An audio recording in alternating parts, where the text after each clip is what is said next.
going on, everybody? Welcome back to the KS Moto Cafe. Before I get this started, I would like to make a little shout out to my first KS Moto Cafe monthly $25 draw winner to Auckland 357. He did end up claiming the prize, and so for those who don't know, if you are chosen to be the winner and you have not claimed the prize by the end of the month, it will be compounded to the next month's prize, which means obviously if he didn't claim it, it would be $50 draw for month of February. So if you're new to the channel, subscribe and make sure you comment away so you can be part of the draw.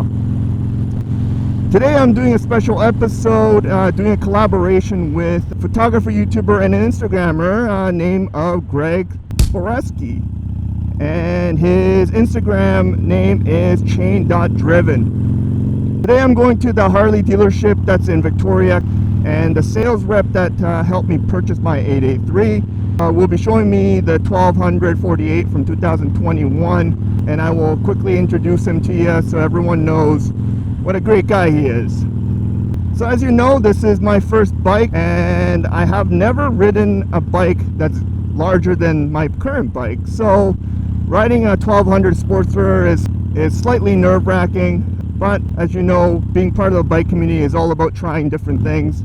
And you know what? Once in a while, I have to grow out of my comfort zone to try different bikes. So I'll go through the details of the specs and how a new rider feels on the 1200 bike, and give you guys a recommendation who the bike may be for. And then lastly, I want to give a shout out to Barnes Harley Davidson dealership, Victoria. They're the biggest dealership that's in British Columbia, where they have 3 spots from Victoria, Langley, or Kamloops. And these guys are really awesome to deal with. So, and you will check it out for yourself.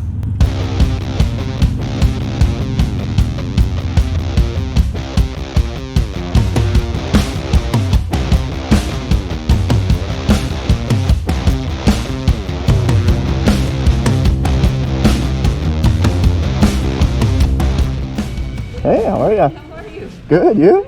Good, yeah. Hey, my man. Steve, how's it going, man? Good, good. How you doing? Good. I watched a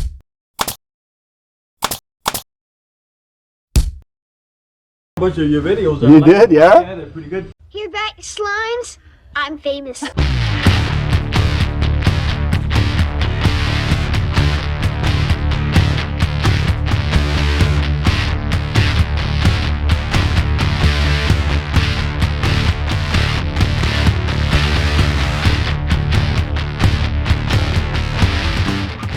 So right off the bat, if you are accustomed to the 883, it's no different on the 48. On the control system on the left, we have the high beam, low beam horn, as well as instrument cycle system. So when you look at the actual odometer, you can filter through the different types of options you have: trip A, trip B, time, as well as the gear and RPM. So you do actually have the tachometer there. And then the unique thing about the Harley here is you have the blinkers on the left side as well as on the right side. On your right handle, again, the blinkers on the right, as well as your hazard light, your power on button, as well as your ignition. It's a very simplistic looking bike. It does have a smaller fuel tank, which right now this one is a 2.1 gallons versus the 3.3. It is a very small looking tank, but it feels really nice. It looks really nice. Considering that this is a 1200, a bigger bike, I can definitely feel the weight on it. And yeah, has a little bit more chrome than the Iron, but I kind of like it. So before any test ride, you should always check on its friction zone and obviously the ability to handle so you don't actually drop the bike. So I would try that first. It is a forward control system compared to the Irons, which is in the middle here. So it's something that I need to get used to. Because it is a stock pipe, it does sound a little quiet, but she sounds very, very smooth. I like that. Let's see how that goes. Okay.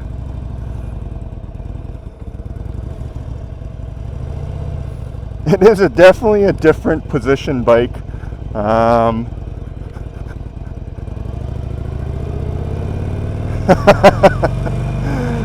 Yeah, it feels pretty cool. I mean, I can already tell that the first gear has a lot more space. Wow, it's very nimble.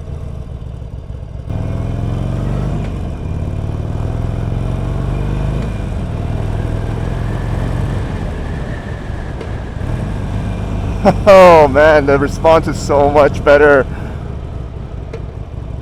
I like how there's like has so much room for your RPM. Like for my 883, I have to change to second gear real fast, or else I am under gear power. But oh,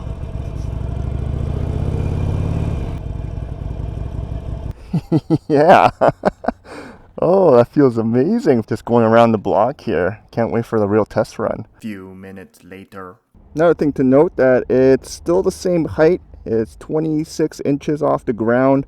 As you can see, my inseam is 30 inches, so I can really easily flat foot this bike. And if you're a shorter rider, I think this is definitely a type of bike for you.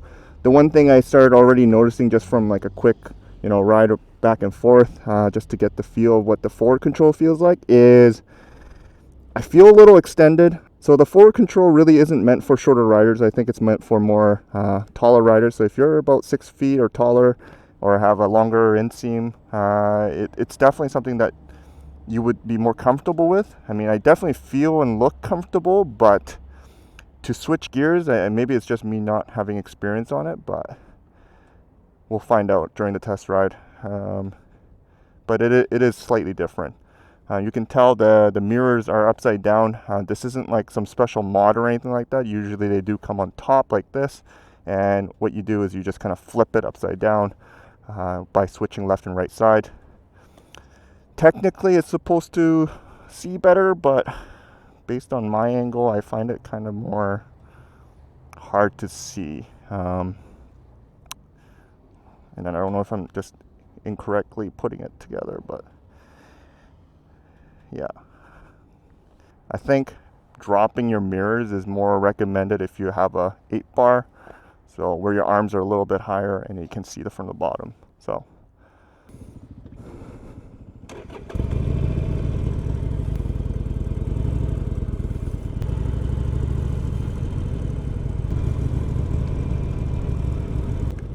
the person in front of me is Greg Saborski. Yeah, so I'm still in first gear, comfortably going at 40 kilometers per hour, which at this point I would be switched probably even to third gear on my bike. Yeah, this feels so much better. It takes us a little bit more to get used to in terms of cornering, especially with the forward controls, but it's not foreign to me. The nimbleness is definitely there. Like, I don't even have to work at it. I almost feel like this bike actually has a better lean angle for some reason. And I don't know if it's like because my foot is forward and I have a more aggressive stance, but like, it feels amazing. Now, like I said, one of the things that I don't like about having your mirrors upside down on a drag bar like this is it's a little too low, and all I'm seeing is really my knees. And I try adjusting the mirror so I can see more of it, but I can't. So it's up to you, obviously, to do a safety check on where you want to put it. Obviously, I'm not going to change it because it's not my bike. Do some scenic tour of our provincial campground.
Yeah, the bike feels super nice. Now that I've been riding it for a little bit longer, the forward control feels a lot natural to me.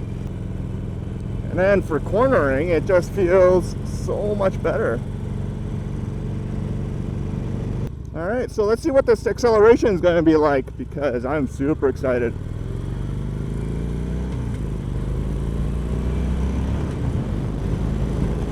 Woo-hoo-hoo! Yeah! Hell yeah! Alright, so let's check out the test on the brakes. About 50. Yeah, it's actually not too bad. I mean, it takes a little longer than I anticipated, but that's what it is.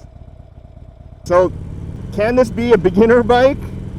Maybe, if you're a mature rider, and I'm saying mature not as an old person, but as in like your mindset. It's got power, so comparatively to my 883, if I pull on the throttle on the 883, like you're going, but it's not like it's not gonna rocket you. Whereas this 1200, like it's got like 400 more cc's, right? So if you pull it and you don't know how to handle it, you could get in serious trouble. So can it be a beginner bike? Sure, any bike can be a beginner bike. Will it be a really good second bike? Absolutely. This 48 is awesome. I'm really liking this like peanut fuel tank here. Mine's pretty small too, as a 3.3, but this one feels so much more, I don't know what you call it, it's just sexier.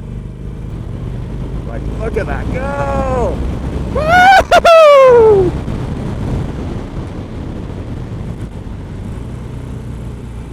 Like the handling is so sweet. Look at this. So nimble. And it actually vibrates less. I'm quite surprised. Because my Iron 883, like I said, it's like a washing machine on its final cycle, but this one feels a lot more refined. I don't know if it has to do with the big fat wheels or the shock system, but yeah, she's good. She is good. There's Greg there, who's done phenomenal work for the motorcycle community. He's so good at like capturing the beauty of riding. Not many people can do that, I don't think. You really need that gift of photography and art.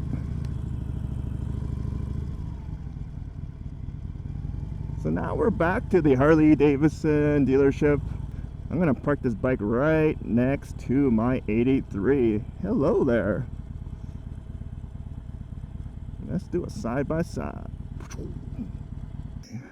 I'm gonna bring my bike over.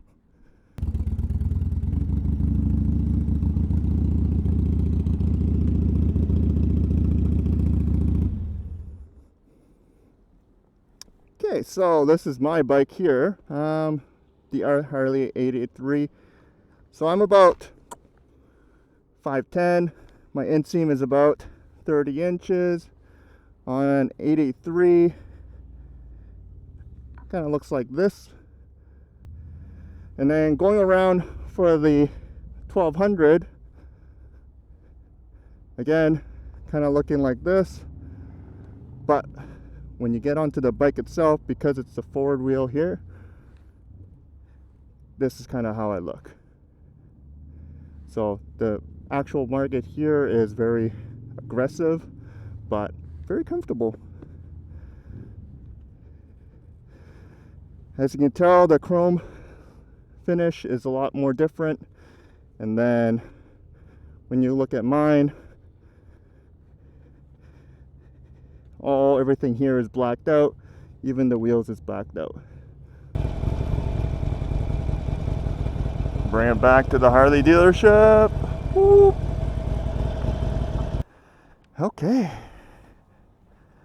So this is the key fob right here. You can only get it when you have a security option. So with that, whew, it is sexy. Boom. So that is my review of the Harley 1200 48 version.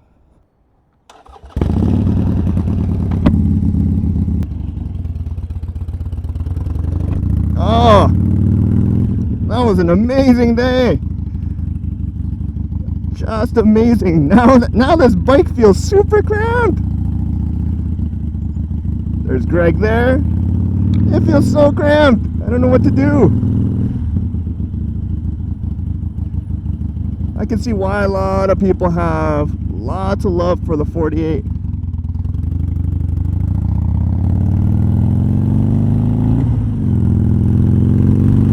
Oh man. I mean, I love my 883. Don't get me wrong. But the power you get from that 1200, man, that's it's very tempting. It's very tempting. Oh, this is what I was afraid of. Trying on a new bike and then having that feel of wanting a better bike. But yeah, I really like that forward control now. But, well, I hope you enjoyed the collaboration video with Greg, who's obviously the MVP of this episode. So if you're not following him, give his channel or Instagram a shot, because he's got a lot of great stuff. So that's the wrap up of the Harley 1200 48 from 2021. As you can see, I was extremely happy about the results. Kind of glad that I got my mirrors back on top, because now I can actually see something. But that should not be the deterrence of you getting the 48. So who's the 48 for? I would say anyone that is looking for a bigger bike. Obviously start right from the get-go, where they don't want to do the venture of starting at an 883 and then moving on to 1200, because I mean in the end you do end up losing money, because you know trade-in values do depreciate as soon as you take it off the lot. Or even if you do the upgrade mod, you're still spending money on the actual parts and labor. So if you want to skip all that, you go right to the 1200, whether it's the Iron or 48. But the two differences are, the 48 comes with the forward control, and the Iron is just like mine, except for you got the actual 12-inch apes. So that's kind of the big difference. And it's really just like modified the way you need the bike to be. If you don't want those mods, you can obviously change them out. But yeah, I definitely recommend it. It's a sweet bike. And if you can get it from Barnes Harley dealership, whether it's from Victoria, Langley, or Kamloops, like, get it from the Steve guy, man. He is amazing to work with. He's super loyal, ex-military, so we always love that. And they also ship across Canada and the world. Obviously the shipping cost does come into play, but they have really good deals. So if you like the channel and if you like what you saw, please click that subscribe button and comment below so you can enter into the draw of my monthly $25 giveaway to Revzilla or Fort 9. Thanks for watching. Until next time, peace.